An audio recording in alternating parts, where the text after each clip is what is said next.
सी court एक ऐसी जगह जहां इंसान अपनी ज़िंदगी का आखिरी दिन तो देख सकता है मगर कभी आज़ादी का तस्वर भी नहीं कर सकता। ये दुनिया की सबसे बड़ी और सबसे सख्त सिक्योरिटी वाली जेल है जहां कैद किया जाता है उन लोगों को जिन्हें माशरे ने सबसे ख़तरनाक करार दिया है। एक ऐसा कैद खाना जहाँ से भागना सिर्फ नामुमकिन नहीं बल्कि ख्यालों में भी मुमकिन नहीं लगता।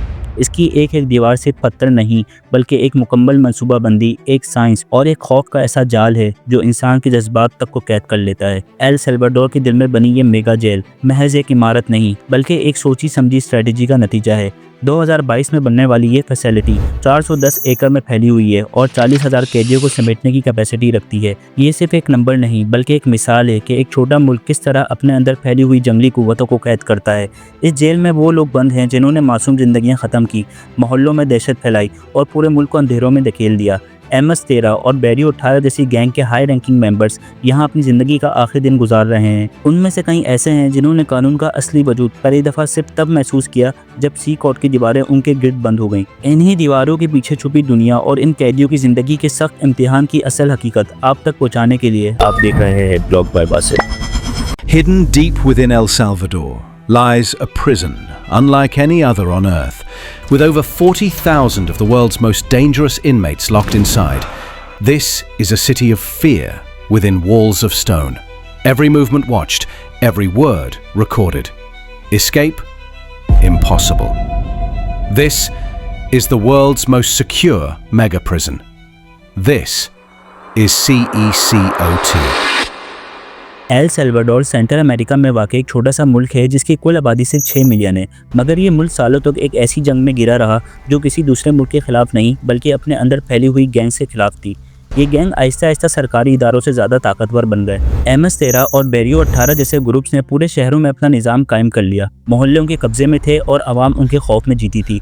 हुकूमत के पास सिर्फ दो रास्ते थे, या तो उनसे डील कर ले या उन्हें जड़ से उखाड़ फेंके। मार्च 2022 में प्रेसिडेंट नायब बुकेले ने एक तारीखी फैसला किया जिसने पूरे मुल्क को हिलाकर रख दिया। एक सख्त क्रैकडाउन शुरू हुआ जिसमें सिर्फ 16 महीनों में 70,000 लोग गिरफ्तार किए गए जो मुल्क की एडल्ट पॉपुलेशन का 2% थे। ये मॉडर्न डेमोक्रेसी की तारीख का एक बहुत बड़ा मास अरेस्ट ऑपरेशन था। रात के अंधेरों में जंजीरों में जकड़े हुए गैंग मेंबर्स को बसेस में भरकर एल सल्वाडोर की सबसे नए और सबसे मजबूत फोर्ट्रेस सी कोर्ट ले जाया गया। उन मनाजिर की तस्वीरें कुछ ही घंटों में पूरी दुनिया में फैल गईं। इन कैदियों के जिस्मों पर गैंग टैटूज घमंड की तरह चमक रहे थे और चेहरों पर पछतावे का जरा सा भी असर नहीं था। एक दिन में उनकी पूरी दुनिया उलट कर रख दी गई। शहरों की खुली हवा और आज़ादी से निकलकर सी कोर्ट की ठंडी, सख्त और खामोश दीवारों के दरमियान पूरी जिंदगी की कैद अब उनका मुकद्दर थी। लेकिन इस फोर्ट्रेस का असल राज सिर्फ इन दीवारों तक महदूद नहीं। इसे समझने के लिए उसके पूरे ढांचे का जायजा लेना जरूरी है, क्योंकि ये इमारत सिर्फ कैद करने के लिए नहीं बल्कि सोची समझी ज़हनी जंग के लिए तैयार की गई थी। इस फोर्ट्रेस का डिजाइन ऐसा है कि भागना सिर्फ मुश्किल नहीं बल्कि मैथमेटिकली इम्पॉसिबल है। 8 मॉड्यूल्स, 3 मीटर ऊंची दीवारें, उन पर टिके रेजोर वायर्स और पूरे कॉम्प्लेक्स की हर 9 मीटर बुलंद दीवार पर 3 मीटर की इलेक्ट्रिक फेंसिंग लगी है जो 15,000 वोल्ट कैरी करती है। ये मल्टी लेयर्ड सिक्योरिटी किसी भी सोची समझी कोशिश को शुरू होने से पहले ही खत्म कर देती है। हर मॉड्यूल में 32 सेल हैं और हर सेल में 80 से 150 तक इनमेट्स को बॉन्ड रखा जाता है। वेंटिलेशन या कोर यार्ड का कोई कॉन्सेप्ट नहीं है। सूरज की रोशनी सिर्फ इनके लिए एक दूर की याद बनकर रह गई है। फैसिलिटी एक आइसोलेटेड इलाके में बनाई गई है जहां अपनी बिजली और सेवरेज सिस्टम है ताकि इमरजेंसी में भी पूरा फोर्ट्रेस एक हफ्ते तक अपने दम पर काम कर सके। 19 वॉच टावर्स 24 घंटे हर हरकत पर नजर रखते हैं। एडवांस जैमर्स 2 किलोमीटर तक के रेडियस में हर सिग्नल को मौसर तौर पर ब्लॉक कर देते हैं। 600 से ज्यादा सोल्जर सिर्फ पैरामीटर्स की सिक्योरिटी में हमेशा तैयार रहते हैं। ये पूरा ढांचा सिर्फ भागने को नामुमकिन बनाने के लिए नहीं बल्कि कैदियों को जहन से एस्केप का ख्याल भी मिटा देने के लिए तैयार किया गया है। फोर्ट्रेस के सख्त ढांचे को समझने के बाद अगला कदम उसके अंदर दाखिल होने का होता है।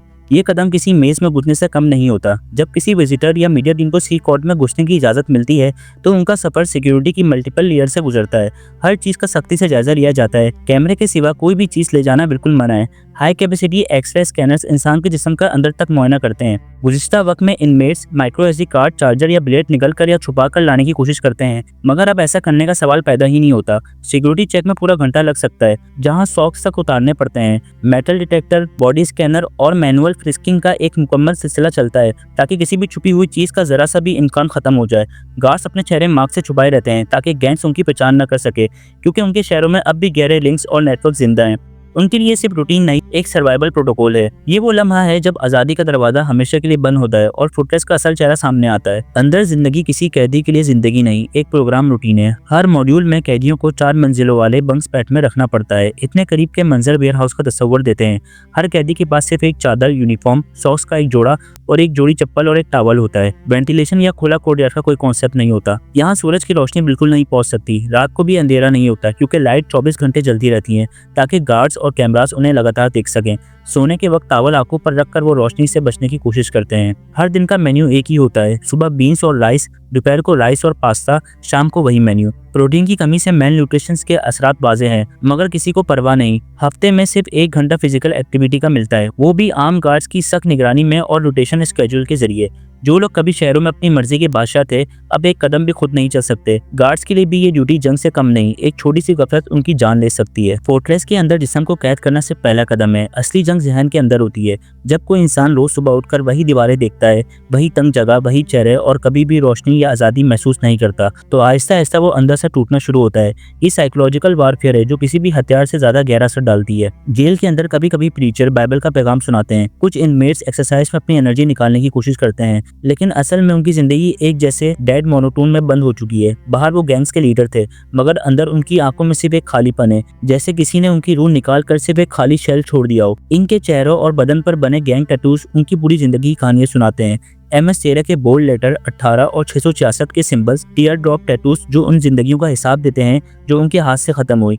कई कैदियों के चेहरों पर टीयर ड्रॉप्स बने हैं, मतलब कि उन्होंने इतनी जिंदगियां ली कि गिनना मुश्किल है। इन चेहरों को देखकर समझ आता है कि ये सिर्फ कैदियों का ग्रुप नहीं, बल्कि वो लोग हैं जो कभी मौत का फैसला खुद करते थे, मगर अब उनका कंट्रोल खत्म हो चुका है। 24/7 कैमरा सर्विलेंस, कैट वॉक पर घूमते गार्ड्स और कांस्टेंट लाइट, ये सब मिलकर उनके जहन में एक बात बार बार ठोकते हैं, तुम यहाँ हो और यहाँ से कभी नहीं निकलोगे। कई इनमेट सेंसरी डेप्रीवेशन का शिकार हो जाते हैं, ना अंधेरा, ना खामोशी, ना आज़ादी। दिमाग में एक अजीब सी हालत पैदा होती है, जैसे इंसान अपने अंदर ही फंस गया हो। और फोर्ट्रेस में साइकोलॉजिकल कंट्रोल सिर्फ एक रूटीन तक महदूद नहीं, इसका सबसे इंटेंस, सबसे सख्त हिस्सा शुरू होता है आइसोलेशन सेल से। सी कॉर्ड के अंदर अगर कोई इनमेट किसी रूल को तोड़े या सिस्टम को चैलेंज करे तो उसे भेजा जाता है आइसोलेशन सेल में, एक ऐसी जगह जो फोर्ट्रेस के अंदर फोर्ट्रेस जैसी है। लॉ के मुताबिक किसी इनमेट को यहाँ 15 दिन तक रखा जा सकता है, लेकिन असल में ये 15 दिन इंसान के जहन को चबा जाते हैं। ये छोटी सी सेल एक कंक्रीट का बॉक्स है, ना प्रॉपर लाइट, ना हवा, ना आवाज, सिर्फ एक पतली सी दरार है जहाँ से थोड़ी धूप और हवा अंदर आती है।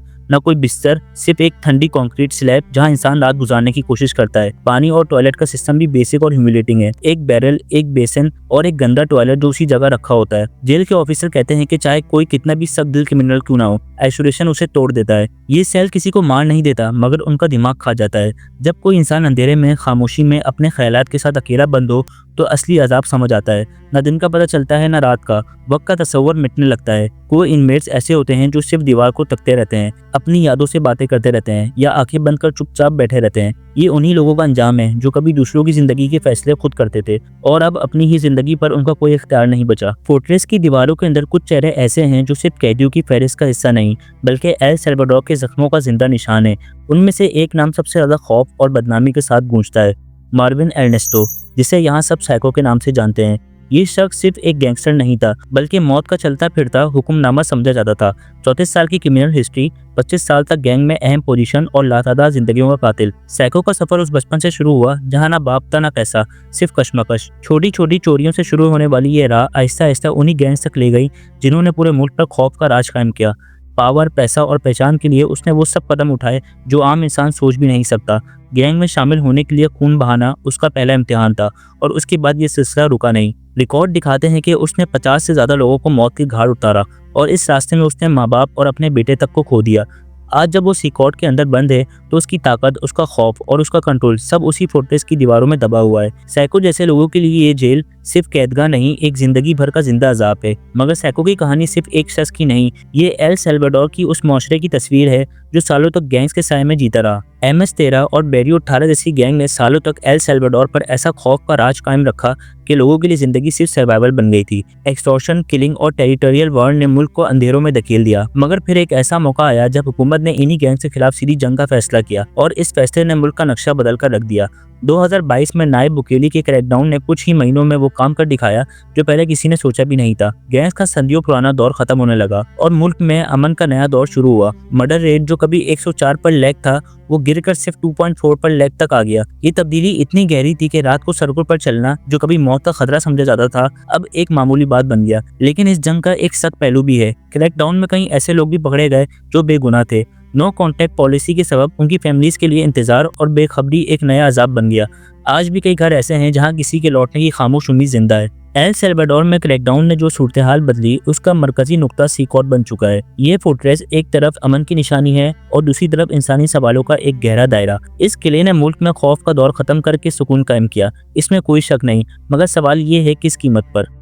ये फैसिलिटी सिर्फ भागना नामुमकिन नहीं बनाती, ये इंसान को साइकोलॉजिकल तौर पर भी तोड़ देती है। जो लोग असल में खतरनाक थे उनके लिए ये निज़ाम शायद सही है, लेकिन जो बेगुनाह इस चक्कर में आकर पकड़े गए उनका क्या। ये फोर्ट्रेस सिर्फ एक इमारत नहीं, ये एक मिसाल भी है और एक सवाल भी। क्या ये मॉडल दुनिया के लिए नया तारीख बनाएगा या फिर ये सिर्फ एक टेम्परेरी हल है जो इंसानी मसाइल को और गहरा कर देगा।